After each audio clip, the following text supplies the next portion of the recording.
Hello everyone, Michael Bretti here from Bretti Musical Instruments. For this video, I've got a super exciting look at a really special ocarina build and kind of the first of its kind to come from Bretti Musical Instruments. So without further ado, I'm pleased to give a first look and listen to batch number 5 of high-end wooden inline ocarinas from Bretti Musical Instruments, and the first ever completed custom commissioned ocarina build. So over the course of this video, I'm going to be diving into the background of this build, the history, give a really in-depth look at the woods and the selection used for this ocarina, as well as the process that I went through with the customer in designing this instrument, and give kind of an overview of the tone and the dynamics, as well as some sound samples and a full video demonstration of playing a song at the end.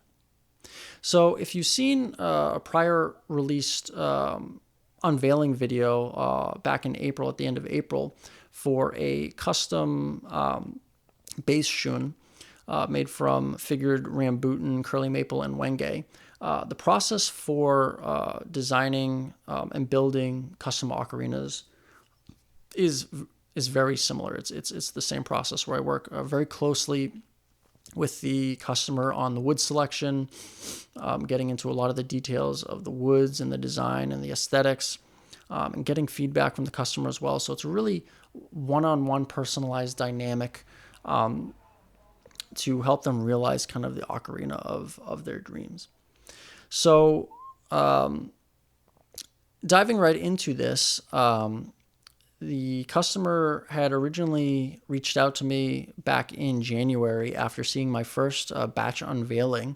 That was for batch number 1 with the A4 inlines. And they had really liked my ocarinas. They'd seen my work on posted on the Reddit, and they were interested in getting an ocarina for themselves. At the time, I didn't really have anything immediately available in stock, because there's kind of an offset with batches since they take a couple of months to finish. But I had some woods in stock, so I kind of started the conversation by saying, what kind of key are you looking for? What type of wood coloration or woods are you looking for? So the customer was really interested in a ocarina at the key of A. Which actually ended up being perfect, because the first batch that I had released ended up being the A4 inline models. It's something that they used the most often and wanted an A ocarina because that's what they were most familiar with. And they had also wanted an ocarina made with more reddish woods. So at the time, I had a bunch of bloodwood set aside for a number of ocarinas, and I had enough for a bloodwood build, and the customer was looking for kind of a solid reddish toned ocarina. So I'd shown them that option, and kind of in our discussions, talking more about just our interests in ocarinas in general, I had mentioned to them that, by the way, at the time back in January, I was looking to start offering on a kind of limited basis custom builds. And, if they had any wood specifically in mind that they'd like the ocarina made from, I'd be happy to make it for them as a custom build. So the customer mentioned that, the bloodwood was nice. They really liked the red color, but if they could have a wood, any wood, and that's something that I like to start out these conversations with for custom builds now, is asking the customer if you could have an instrument made from any wood in the world, what would it be? So the customer said that they, if possible, if I could make an ocarina out of solid strawberry tree wood. Now, I had never heard of the strawberry tree before. And for the customer, this particular wood and tree had a lot of very sentimental and personal philosophical meanings for them. So it was a very special wood for them, and I really wanted to help them realize that vision in creating this ocarina out of a wood that really meant a lot to them. So I started doing research, and it turns out that the strawberry tree is also known as madrone, which is a Pacific Northwestern wood that is known for kind of really nice reddish pinkish hues and very beautiful figured burls. And while I had never heard of the strawberry tree before, it turns out that I have, in fact, seen a lot of madrone, especially from my typical wood suppliers. There's a lot of beautiful madrone stock from them. So I was super excited. I was really happy we could find the wood that they were looking for. And I told the customer, we can absolutely do this out of strawberry tree or madrone. It shouldn't be a problem at all. So we're both really excited about this at this point. And so discussing more with them about their budget constraints and some other options, I went to the various suppliers and picked out a whole range of different woods. And the customer selected their favorite piece for the top and the bottom. I proceeded to acquire those woods for the build. So kind of getting into the actual build now itself, and I'll explain the woods and the choices as I go along this time. This ocarina is made from 4 different woods. So the first wood that really sets the whole foundation for this build, really the essence and spirit of this ocarina, is the body. And that piece that we selected for this was a nice piece of figured madrone burl. Now, when the wood came in, the board has 2 sides.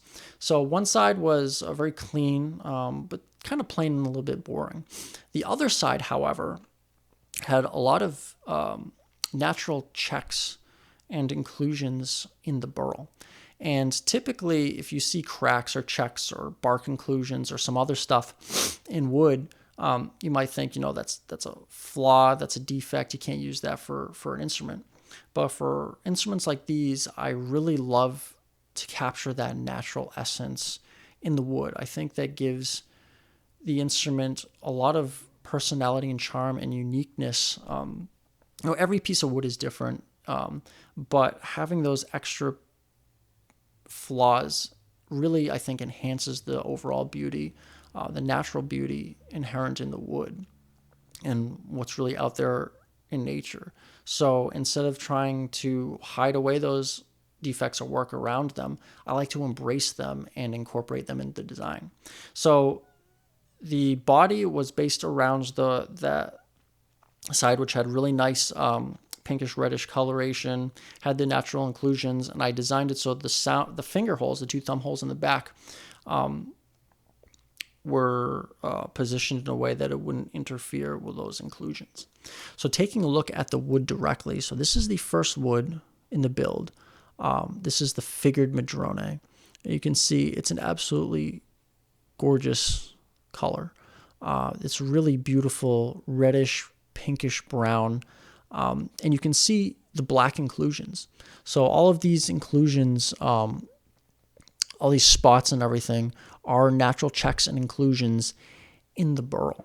And this really, sets the spirit and the essence of this build. And you can see the finger holes were placed in a way that they don't interfere with or go through any of those inclusions. So you still have the natural beauty of all those inclusions while being fully functional, fully stable, fully playable instrument. So again, you can see beautiful grain coloration. There's the rays in the way the light reflects off the wood, the beautiful grain flowing around it, the curl, the striping, and the mottled effect from the deeper pinkish reds around those natural inclusions. You can see this side, again, has more of those beautiful inclusions in the wood, some more inclusions on this side, and kind of on the bottom. So this ended up being a really, really beautiful, special wood. And I've used inclusions in designs for several shun, but I've never had a chance to actually do that for the ocarina. So this was a really cool way to embrace those natural features for this build. The second wood for this build was a decorative lamination. So the wood came in, it was just a tiny bit too thin for the ocarina, so I needed to bump it up a little bit. And I told the customer when I was ordering the wood, by the way, this wood is a little bit too thin, so we're going to have to laminate it up just a little bit. And I had actually recommended, while they could have any color lamination, I recommended personally to go with a very dark lamination to complement and contrast the natural colors. The customer agreed, and we decided to go with wenge. I've used wenge extensively for a lot of other builds. I absolutely love it. I think it goes well with anything. And in this case, I think it pairs absolutely beautifully. This is where the wenge really shines. So you can see running around the ocarina is this nice blackish band from the wenge, and that pairs beautifully with the black inclusions in the wood. So I really think the black band really ties together the look really beautifully with those natural black inclusions. Finally, for the top, we decided to go with a really nice piece of figured madrone. So the top is not madrone burl, it's just madrone, but it has some nice figure to it. So you can see really nice kind of rust, pinkish red tinge to that color, a little bit of iridescence in the figure, just a really beautiful top. And I think overall this entire ocarina has this really beautiful elegance to the look. You have the natural features of the wood, and just the color palette of this whole ocarina is just really beautiful. I really like this build.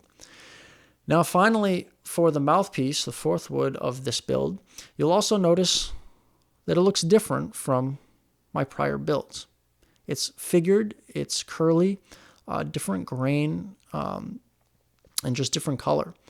And if you see my prior unveilings, you'll have known by now that my standard default mouthpiece is aromatic cedar. I use that for moisture stability, moisture control. So these ocarinas actually wouldn't even work this well if it wasn't for the super high moisture absorption capability of the aromatic cedar. That's in fact why aromatic cedar has been the default block material for fine high-end wooden recorders for centuries, because it's just so stable under moisture conditions, so rot resistant, and absorbs a lot of moisture. But that's not the only wood you could use. There's only a couple woods that I would use, cedar being one of them. But there is another wood that has very, very similar properties, and that is redwood. Now, redwood is significantly more expensive, and for the material that I need very straight-grained redwood. So it's more scarce for me to get, and it's more specialty. So for this particular build, this is actually the first ocarina that I've made that uses the redwood mouthpiece. And for the ocarina, I went with a very beautifully aged old growth curly redwood. So you can immediately see just the beautiful iridescence as I move that. You can see in the mouthpiece just that fiery ripple in the iridescence of the mouthpiece that extends all the way around. Through it has this beautiful darker reddish brown color than the aromatic cedar. Both have the same kind of level of moisture absorption capabilities. They're both very rot resistant, very moisture stable. But again, because the redwood is so expensive and it's a lot more difficult for me to get the proper stock that I need for these instruments, I reserve the redwood for very specialty figured custom or really high-end wood batches. So while the standard aromatic cedar is perfectly fine, it functions fantastically. It's a really beautiful wood. The for specialty builds like this, the aged old growth curly redwood really adds an extra level of beauty and sophistication, tying in the whole look of an ocarina. And I would almost say that for figured builds, you have to go with the redwood, because you'd be doing the rest of the ocarina almost a disservice by not going with such a beautiful mouthpiece to complement it. So I'd reached out to the customer while I was working on the body, and I got to the point where I was ready to do the mouthpiece. And I told them, by the way, I am looking to offer a mouthpiece upgrade for specialty ocarina sets, and it's a bit more, but if the cost is not as much of an issue, if you can do a little bit more, I would highly recommend going for this upgrade, because I think it would really tie together with the woods that were selected. And the customer did agree, and it turns out the customer is also from California, so the redwood does have meaning for them as well. So we went ahead with the redwood mouthpiece for this build as well. So that's kind of the overview of the wood selection. Now, getting into the voicing, the dynamics, and the response of this ocarina. In my experience in ocarina making, there are ocarinas that I can voice pretty easily. They kind of go effortlessly, and they get voiced up with relative ease. Then there are ocarinas that give me some pain, some struggle, but I get through them after a lot of work. And then there's ocarinas that I have to crawl to the gates of hell and back to get functioning how I want. And it's a nightmare of a process.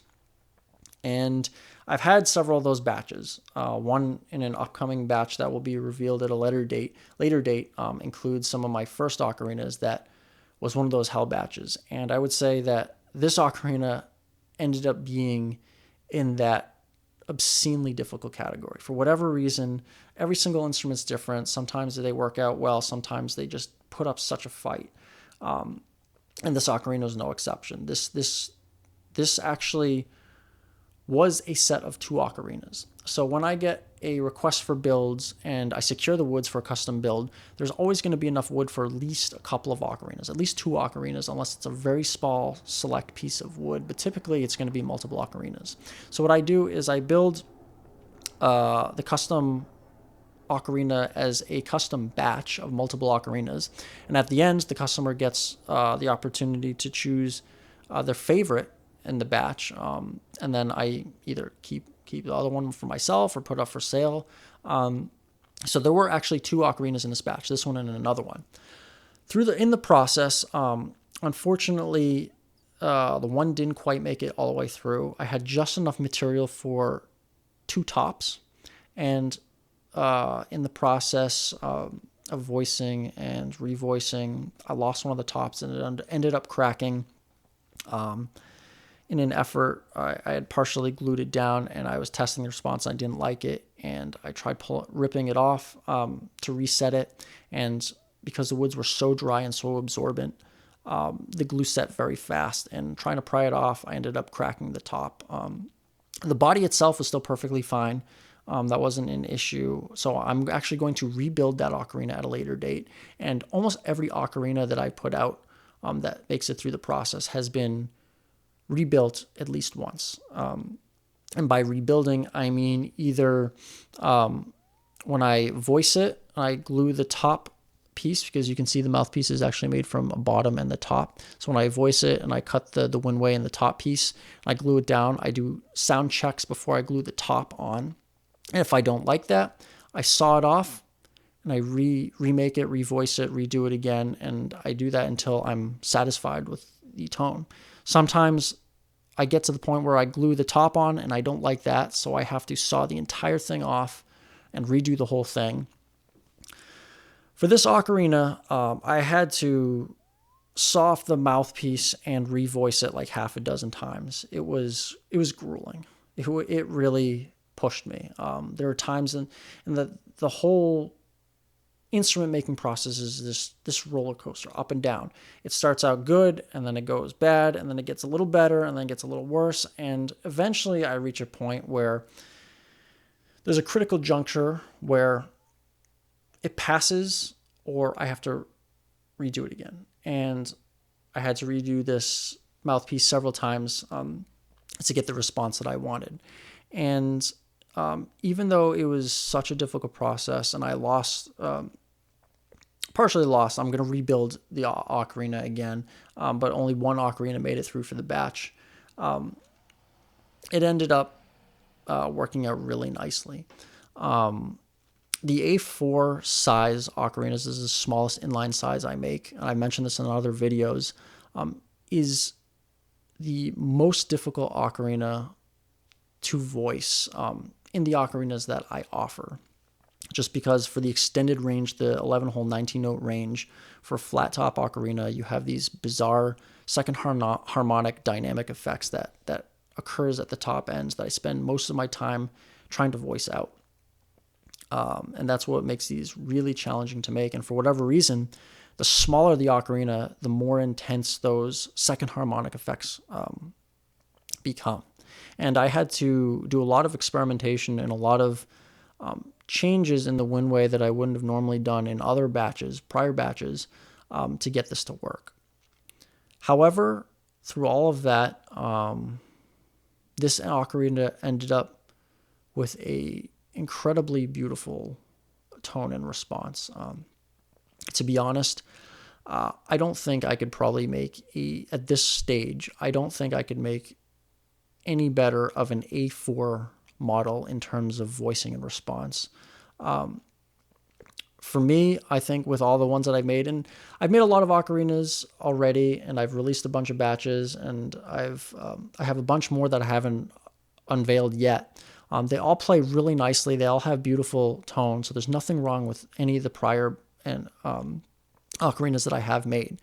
But for this one, the tone is just an extra level of just something special. The madrone itself is a really soft wood, so this is actually the first ocarina build that I've made out of completely a very soft wood, which I've seen stuff from other makers that they don't like to use soft woods for ocarinas because for whatever reason it kind of dampens the response or makes it not project as well. The insides are sealed fully, so it kind of hardens the surface a little bit and adds a little bit extra projection. But the madrone is a little bit softer, so this is a full soft ocarina build. And with the voicing and the wood, this has just a really warm, beautiful, sweet tone to it that I haven't really captured in any of my other builds yet. It plays super smooth. It plays super sweetly. And in terms of tone, response, and aesthetic overall, this is definitely my favorite A4 builds that I've done yet, and probably one of my favorite ocarinas that I've built to date. Again, I don't think I can make an A4 ocarina any better than this at this point. This is kind of just the ideal tone and response for me. Just the sweetness, the warmth, the uniqueness of the breath. And I have to, as a maker, I have to pay a lot of attention to the subtleties, to the nuances of every single ocarina. Everyone has a little bit different character and personality, and the personality of this ocarina, I think, is a little bit extra special. So I really enjoy the tone of this particular ocarina. So you heard a little bit of it at the beginning with the intro theme. So I'll just play up and down the scale to kind of get a sample of the full range of the ocarina.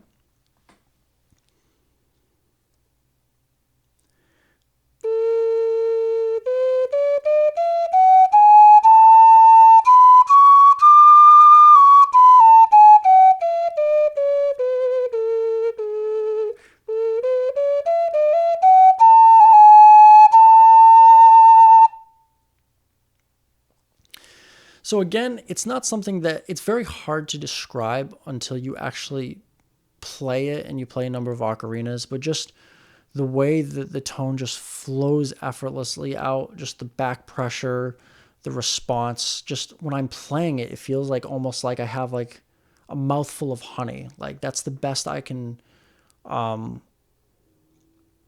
describe it, with just how the sweetness just flows from the ocarina. So this is a really, really cool ocarina that I'm glad I went through the hell of actually revoicing it over and over again, because while it was a real struggle, I think the end result was really worth it. So that kind of wraps up the whole overview of the development, the background, and the tone of this ocarina. So now, to put it more into a musical context, I'll actually do a full song demonstration. So for this demonstration, I will be playing a rendition of Arrietty's song from the Studio Ghibli classic, The Secret World of Arrietty. So please enjoy this short performance.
So that wraps up this batch unveiling for this brand new ocarina.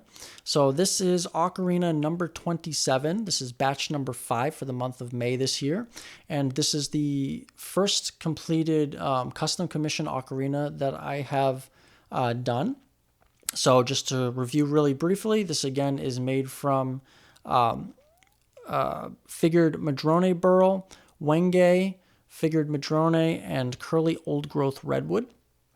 Again, this is a really special build. I really love how it came out, and it was really fun to just collaborate with the customer and get to know someone who's passionate about ocarina all the way across the world. This is actually going to be shipped all the way to Japan, so I'm going to be preparing to send this out briefly to the customer. I say this all the time, but I'm really going to miss this ocarina. Again, I think this is by far my favorite A4 that I've made, and probably one of my favorite ocarina builds to date. This is a really special ocarina, just the aesthetics, just the tone, the response, just I think everything came together to make just a really exquisite ocarina. It's a small ocarina, but I think it's definitely a beautiful little jewel that I'm excited to see what music its new owner literally across the world is going to make with this. So if you enjoy these developments and you want to follow along more, you can see lots of upcoming woods, new builds, and updates on the Bretti Musical Instruments Instagram. I also post updates on the Bretti Musical Instruments Facebook page, as well as new overview videos, performances, and everything on the YouTube channel here, as well as kind of giving updates on builds on the various Ocarina Facebook groups and on the Ocarina Reddit, where I've become more active. If you would like to request a custom ocarina like this, you can reach out to me directly, either through my email in the contact below or through any of the social media channels that I'm on. I'm always happy to help. Again, my ocarinas, they're not cheap. They're on the more expensive side, and especially for custom builds, they're at an even higher minimum starting price point.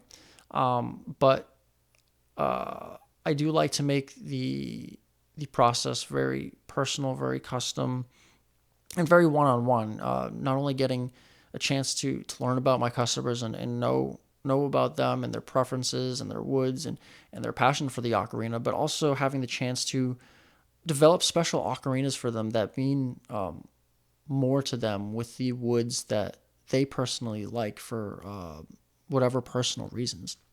So it's always a fun collaboration. So if you're interested in a custom ocarina like this, please feel free to reach out. I have a whole bunch more custom builds in the works now.